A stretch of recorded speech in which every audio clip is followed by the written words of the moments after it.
안녕하십니까. 원투원 포렉스에서 제공해드리는 2012년 11월 16일자 주간 시황입니다. 이번 주는 미국, 일본, 그리스 소식 및 그에 따른 주식시장 및 외환시장 영향 등에 대해 살펴보겠습니다. 미 연준 버냉키 의장은 지난주 주택지표 약화는 회복의 큰 장이라고 말하였습니다. 이같이 미 연준이 주택시장의 우려를 나타내면서 주택지표가 경제활동 및 노동시장 개선을 위해 중요해지고 있습니다. 따라서 다음 주 발표될 10월 주택지표들, 즉 주택 착공, 건축 허가, 기존 주택 판매 등이 중요해 보입니다. FOMC 회의록 상세본이 지난주 발표되었는데 FOMC 위원들이 오퍼레이션 트위스트 종료 이후 추가 QE를 더 선호하는 듯합니다.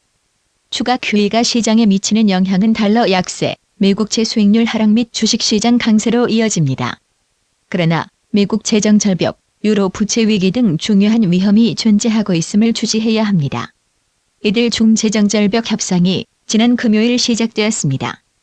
협상은 장기적이 될 것이라고 보이며 이것이 시장의 부담 요인으로 작용할 것이라고 예상합니다.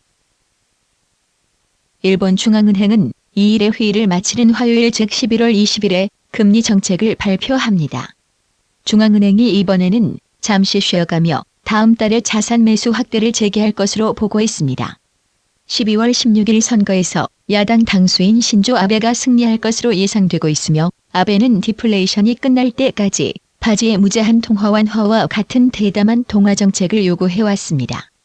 미국의 재정 절벽 및 미 연준이 추가로 채권 매수를 할 것이라는 전망 등으로 인해 미국채 수익률이 저점을 유지하고 있는 상황임에도 불구하고 USD JPY는 7개월 고점을 나타냈습니다. 이는 일본의 통화 완화 강조 때문이며 따라서 우리는 USD JPY가 하락할 경우 이를 매수 기회로 보고자 합니다. 상승 시 주요 저항대는 61.8% 되돌이가 있는 81.50과 76.4%가 있는 82.50선입니다. 지난 수개월 동안 스페인은 유로존의 가장 큰 골칫거리였으나 올해 몇 주 남지 않은 상황에서 그리스가 다시 그 중심에 서 있습니다. 첫째, 그리스가 다음 구제 금융을 얻을 것인가 여부와 둘째, 유로 재무장관들이 IMF 요구대로 그리스의 부채 비율을 2020년까지 120%로 줄이는 방법에 대해 합의할 것인지가 관심사항입니다. 좋지 않은 결과가 나올 경우 유로화에 악영향이 올 수 있고 EURUSD는 구름대 하단이 있는 1.1650의 지지선으로 하락할 수 있겠습니다.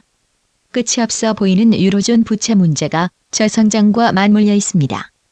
따라서 우리는 EURUSD의 상승 시 매도 쪽을 보고자 합니다. 상승 시에는 1.28이 저항대로 보입니다. 또한 1일 일목균형표 구름대 상단이 앉는 1.2925가 다음 저항대로 보입니다. 그리스는 구제 자금을 받을 것인가, 미국은 재정 절벽을 피할 것인가, 팔레스타인과 이스라엘 간의 긴장이 좀 더 심각하게 발전할 것인가. 지난주 주식시장은 이러한 이유로 하락세를 보였습니다. 그러나 S&P 500 지수는 과매도 상태로 보입니다. 따라서 단기적 회복세가 나타날 수 있겠습니다. 주요 저항대는 2011년 11월부터 2012년 9월까지 상승한 구간의 38.2% 되돌이가 있는 1353선입니다. 전반적으로 그리스 및 재정 절벽을 둘러싼 이슈에 대한 합의가 없을 경우 연말까지 주식시장이 상승을 나타내는 것을 보기는 힘들 것입니다. 지난주 인플레이션 보고서는 영란은행의 추가 양적 완화에 대한 문을 열어두었습니다. 머빈 킹 총재는 MPC가 정책 수단으로 QE 사용을 끝내지 않았다고 하며 이례적인 모습을 보였던 것입니다. 회의록 상세본이 수요일 발표되는데 이때 GBP/USD의 변동성을 예상할 수 있습니다. 만일 상세본에서 MPC 각 QE에 대해 버빈 킹 총재보다 좀 더 중립적인 입장이었음을 나타낼 경우 GBP/USD는 1.5900으로 다시 상승할 수 있다고 보고 있습니다. 이 수준은 일목균형표 구름대 상단 수준입니다.